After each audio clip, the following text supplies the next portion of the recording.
बेटा, तुम माँ जी से मिलकर आए? ये सब कैसे हुआ? पता नहीं, हमें तो बस गिरने की आवाज आई थी। कुत्ते की भौंकने की आवाज सुनकर हम यहाँ नीचे आए। देखा तो माँ जी यहाँ गिरकर बेहोश पड़ी थी। हो सकता है वो ऊपर कपड़े सुखाने गई हो और गीता की आत्मा ने उन्हें छत पर से नीचे धकेल दिया हो। तो तुम में से घर पर कोई नहीं था? नहीं। कहाँ थे सब? शाम होने के बाद हम में से कोई घर में नहीं जाता। ये कौन है? मेरा नाम चाको है, मैं गाड़ी चलाता हूँ। साहब, अंधेरा होने के बाद लोगों ने यहाँ भूत देखा है। कई बार तो रात को बत्तियाँ अपने आप जलने और बुझने लगती है, और अक्सर रात को किसी लड़की की चीखने और चिल्लाने की आवाज़ सुनाई देती है। ये सब सिर्फ बेकार की बातें हैं। ये सच है सर। 2 महीने पहले इसने कुछ देखा और इसकी हालत खराब हो गई। 1 हफ्ता तो खटिया से नहीं उठी थी। हाँ बेटा, और दूध वाले भैया ने भी यहाँ किसी के साय को देखा था। किसको? हमारी गीता बिटिया को। अम्मा जी ने भी गीता की आत्मा को देखा है और उसी डर के कारण वो दिन भर बाइबल पढ़ती रहती थी।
अंजलि, क्या हुआ अंजलि? क्या हुआ? वहाँ पर कोई था। कहाँ पर?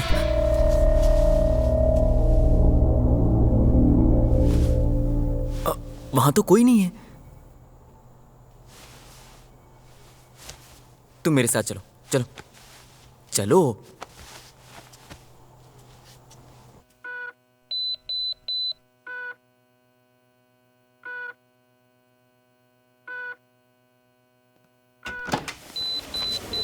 Anjali, Anjali, please come.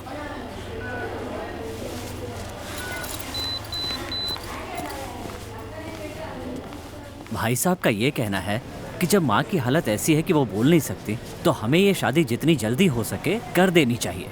इस बीच अगर माँ की हालत में सुधार हुआ तो उन्हें मुंबई ले जाएंगे। आप लोगों को जैसा ठीक लगे वैसा कीजिए।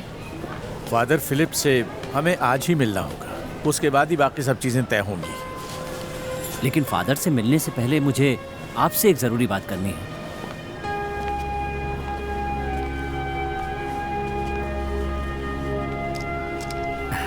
Vasu uncle, thanks. मुझे पता चला कि आप ही ने मम्मी को एडमिट करवाया। आपने जो पैसे दिए हैं वो। क्या कह रही हो? मैं क्या तुमसे इसके पैसे लूंगा? तुम्हारी माँ को मैं अपनी बड़ी बहन की तरह मानता हूँ। जब भी छुट्टियों में मैं घर वापस आता था, चर्च में अक्सर हमारी मुलाकात होती थी। तुम्हारे पिताजी के गुजर जाने के बाद हमने उनसे कहा कि वो उस घर में अकेली ना रहे। ना जाने कितनी बार मैंने उनसे ये बात कही होगी और हर बार वो सुन तो लेती थी, लेकिन माना कभी नहीं। छोड़ो ये सब बातें, आओ मेरे साथ आओ, चलो। दरअसल दीदी ने मुझसे वादा किया था कि जब भी वो घर और प्रॉपर्टी बेचेंगी पहले मुझे चांस देंगी। पिछली बार जब मैं वहाँ गया था तब मैनेजर गोविंदम ने बताया कि दीदी मेरे बारे में पूछ रही थी। मैं इसीलिए वहाँ गया था। मुझे उस प्रॉपर्टी का बिल्कुल लालच नहीं है। वैसे भी तुम्हारी शादी के बाद दीदी तो तुम्हारे साथ मुंबई शिफ्ट हो जाएंगी ना, घर तो खाली पड़ा रहेगा। मैं सोच रहा था घर खाली पड़े पड़े बेकार हो जाएगा, उससे अच्छा है बेच दो। तुम्हें ऐतराज ना हो तो मैं खरीद लेता हूँ, मुझे घर मिल जाएगा और तुम्हें पैसे। मैं आपको सोच के बताती हूँ। फिक्र मत करो, मैं पैसे एक साथ दे दूंगा। वैसे भी लोग कहते हैं कि उस घर में भूत है, शैतान है जो रात में कई बार भटकता रहता है, पर मैं इन बातों को नहीं मानता। कोई जल्दी नहीं है, मैं सोच के बताती हूँ। कोई बात नहीं, आराम से बताना। तब तक मैं पेपर में एक छोटी सी ऐड डाल देता हूँ। अगर कोई रिश्तेदार उस प्रॉपर्टी पे अपना दावा करने आ गया तो उसे ऐड दिखा देंगे। वैसे मुझे नहीं लगता कोई आएगा। मैंने अग्रीमेंट पेपर्स देखे हैं। प्रॉपर्टी तुम्हारे पापा, उनके भाई और उनकी बहन के नाम है, और तुम्हारी शादी में तो वो आएंगे ही, उस वक्त उनके साइन ले लेंगे। रही बात गीता और दीदी की, उनकी जगह तुम साइन कर देना। मैंने कहा ना मैं सोच के बताती हूँ। हाँ हाँ, आराम से सोचकर जल्दी बताना। अब मैं चलता हूँ।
हूँ अंजलि। अंजलि मैं हूँ। अंजलि इधर देखो। अंजलि अंजलि अंजलि मैं हूँ, डरो मत।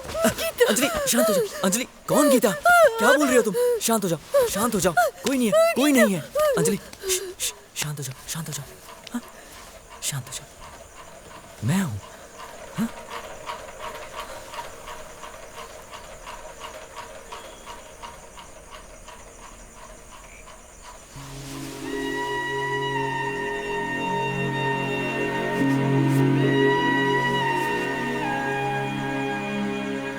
लगता है तुमने बुरा सपना देखा। अब गॉड को याद करो और सो जाओ। डरना मत, मैं यहीं तुम्हारे पास बैठा हूं, ठीक है? I am here.